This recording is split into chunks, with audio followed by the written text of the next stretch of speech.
What I want to thank you for stopping by the page.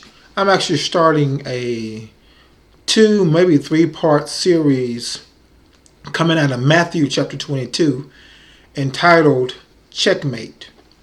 And I call it Checkmate because it's kind of a comparison of two different things.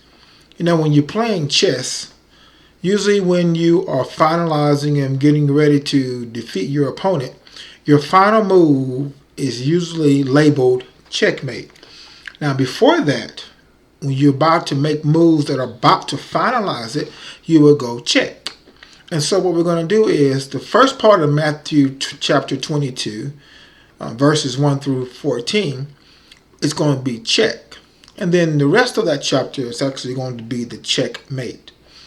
And so, I want to come to you from Matthew chapter 22, starting with verse 1. And I'm actually going to be reading from the contemporary English version of the Bible because it's reading the way that I kind of want things to be read, all right? It says, once again, Jesus used stories to teach the people. The kingdom of heaven is like what happened when a king gave a wedding banquet for his son. The king sent some servants to tell the invited guests to come to the banquet, but the guests refused. The banquet is ready. My cattle and prize calves have all been prepared. Everything is ready. Come to the banquet. But the guests did not pay any attention. Some of them left for their farms. Some went to their places of business. Others grabbed the servants, then beat them up and killed them. This made the king so furious that he sent an army to kill those murderers and burn down their city. Then he said to the servants, "It is time for the wedding banquet, and the invited guests don't deserve to come. Go out to the street corners and tell everyone you meet to come to the banquet." They went out on the streets and brought in everyone they could find, good and bad alike, and the banquet room was filled with guests. Then the king went in to meet the guest. He found that one of them wasn't wearing the right kind of clothes for the wedding. The king asked, "Friend, why didn't you wear proper clothes for the wedding?" But the guest had no excuse. So the king gave orders for this person to be tied hand and foot and to be thrown outside into the dark. That's where people will cry and grit their teeth in pain. Many are invited, but only a few are chosen. Now, we're going to go through verses 1 through 14 in order to share some certain points. Now, these verses 1 through 14, this represents how God has invited those who formerly have led his people to embrace a celebration of something new that God is wanting to share with them. So many have disregarded God's invite, meaning his voice, so much that they have even killed the reputation or name or character of those whom God has sent to get their attention. And it says, now the story continues. Now, before I move on to that section, I want you to elaborate a little bit on that. So what you have here is the king had already invited some that were considered worthy for whatever reasons, whether it's by position, whether it's by their initial loyalty to him in the beginning, but for whatever reason. And so he had prepared a wedding feast for his son. And he was wanting those at whom he invited to come. But out of disrespect and disloyalty to the very king who made them be what they were. One went to his own farm, another went to his own business, and some were so angered at the whole point of being called out of whatever they wanted that they even killed the servants that were sent by the king to simply tell them to come to what the king is wanting to do. Now, physically in this country, I don't know if anybody that's literally lost their lives, physically because of it. But yet, there have been a lot of killing of character, potential, and desires of many whom God has sent over the years to try to establish to those who have been leading his people that God is wanting to do something different, that God is wanting to manifest himself in a completely different way. And unfortunately, they, for various reasons, have not taken heed to God's voice, which is what we want to call the invite. And so because of that, that's why in this day and time that God is going to be reaching out to a different group of people. All right. And I love it because those who should have been worthy because of how they were and where they were, because they have gotten more involved and more concerned for their own way of doing things and their own thinking, their own exploits, their own situations, that they've been ignoring the very voice of God that got them where they are. And I love it because he initially sent a voice to them and they didn't hear it. And he sent someone else to them to try to help them to understand that he was ready to do something, that he was ready to allow another celebration to go on. And that celebration is just a representation of God wanting to show the glory of what he has been setting up for a number of years among his people that he wants to do in the earth. Okay. So now the story continues with the king becoming angry with the disrespect he has been shown and how they destroyed the ones he sent, that he was so upset with them that he killed and burned down their kingdoms and places. These people who rejected his invite, who were disrespectful and even murderers themselves, he in turn allowed wrath to be put upon them because of it. In other words, he destroyed not only their lives but their livelihood. Okay? Now, that portion of scripture, this represents how God has and is destroying or devastating the livelihood and lives of those who have disobeyed and utterly disregarded the invite of the Spirit, which came from just simply the servants of God, people whom God spoke to try to use them to bring a voice of correction, a voice of reasoning to them. And this was an invite to a new way of doing things, a new invite to dine and receive what God wants to give and what God is wanting to make happen. God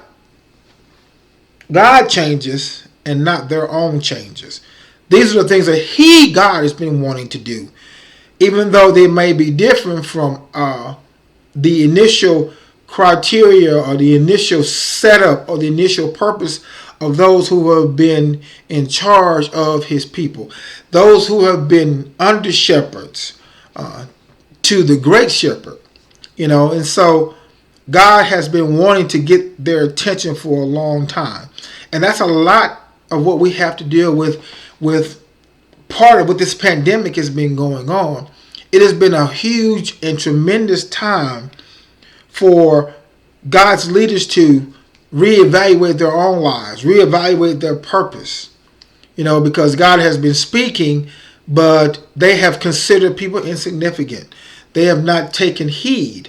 They have become many kings of their many kingdoms. And the scripture says that every kingdom shall be under the kingdom of our Christ. And that's a lot of what's going on even today, okay? Now, it states that the king didn't cancel his plans, okay? So when he invited them and they refused, if you notice, he could have just said, you know what? They don't want to show no appreciation to me, so what I'm going to do then is I am going to just cancel the whole thing, but he doesn't. Okay? The king doesn't cancel his plans, but then decides to adjust his plans. He sends his servants to invite those whom the original invitees had considered unworthy to be in the king's presence. The very people that the leaders disregarded, the king is now pulling in and putting in place. And they are called those in the streets.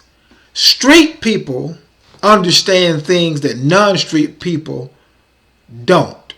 Okay? Things like gratefulness and loyalty and appreciation and realness. What the king meant for others who were in positions of worthiness is now being given and enjoyed by a people who were considered unworthy and unfit. People that were considered insignificant early on are now the ones who are considered significant for the purpose and will of what God is wanting to do now. Right? Now, this story ends with the celebration going on anyway. The place being packed full. The king is doing a meet and greet with those there, because you got to remember, a lot of these people have never been in the presence of the king. They don't know what it's like to even be in the position that they're placed in.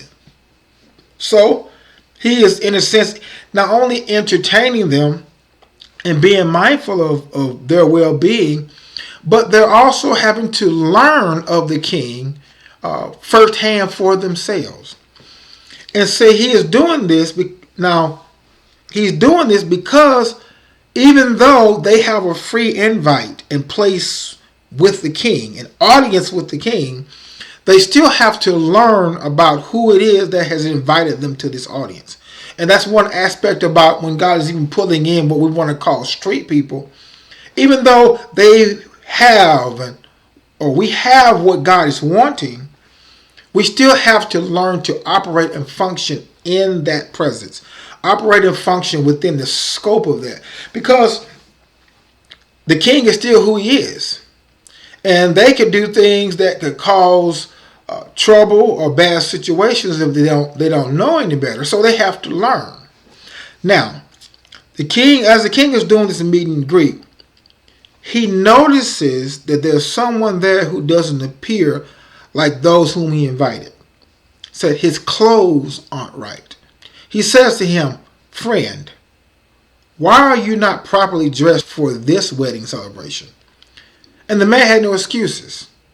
See, the king knew why the man wasn't dressed right, but gave him the chance to answer for himself. And since he had no answer, he was removed with shame and embarrassment into the very streets that the partygoers had vacated by accepting the invite.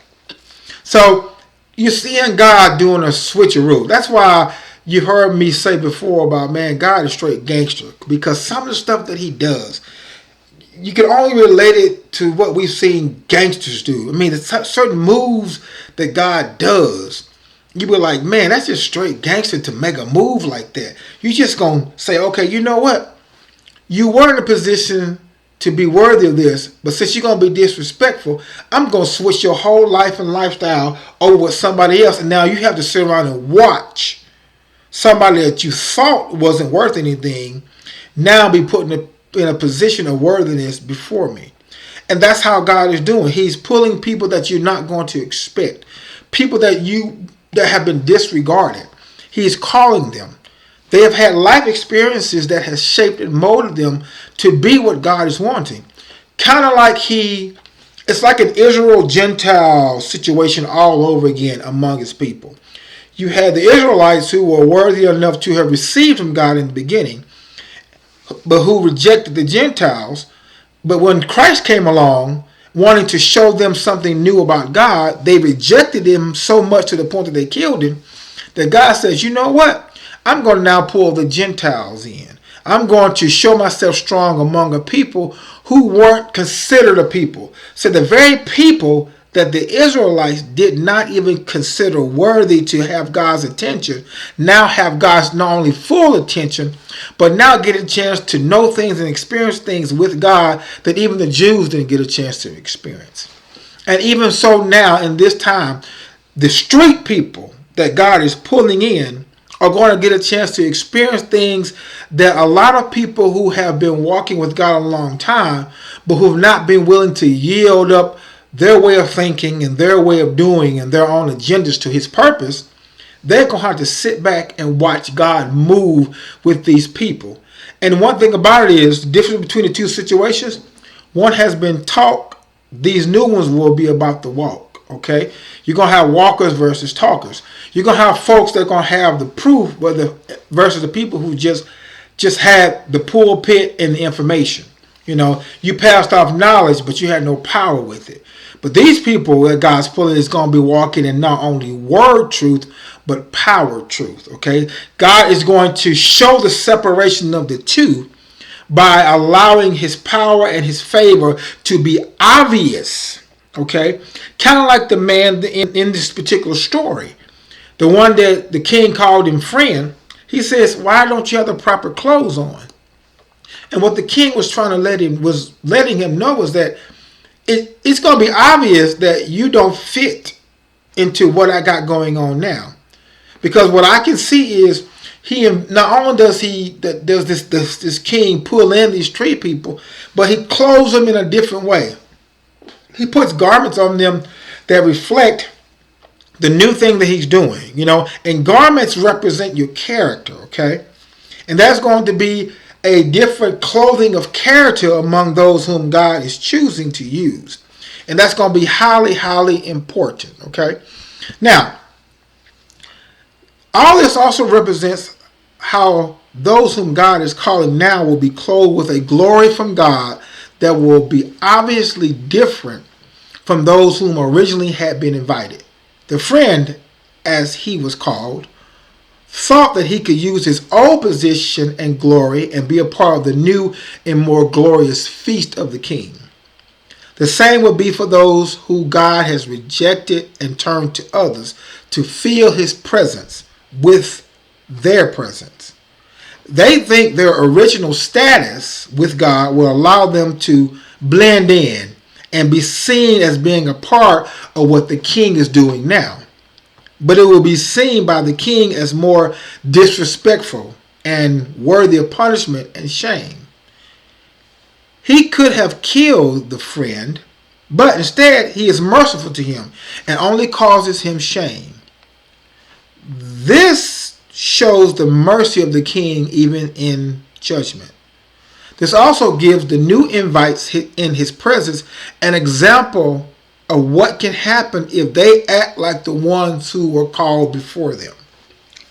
They should not consider their newly given place as a place of self-privilege or self-worth, but as a freely given gift from a king who still should be respected and also should be obeyed, and should always be shown gratefulness toward the king as well as love towards one another. All right?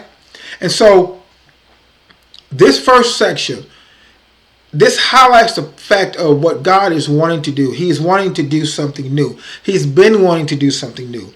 And he has been calling for those of old to conform to what he's wanting to do. But because their own purpose, their own agenda, their own favor has superseded their obedience and loyalty to God, then what God is going to do is he's disrupting and going to disrupt the lives and livelihood of those who have been ignoring him. Then on top of it, he's going to bring in a group of people who will understand what it means to stay loyal, to understand what it means to stay grateful, to understand what it means to have love toward one another. All right? Because of how life has given them those experiences. And so that's the first section that I want to close out on this particular series, is understanding that God is inviting us and has been inviting us to something new. And that those of you who've been thinking that you've not been worthy, or people have been made you feel that you're not worthy, hey, God is calling you. He is seeking you to be involved in what he's wanting to do. And I'm urging you and praying that you will be mindful of that you will take heed to that, and know that God is going to use you mightily. All right? I hope it's been a blessing to you. This is your boy, Big Tony, and I'm out.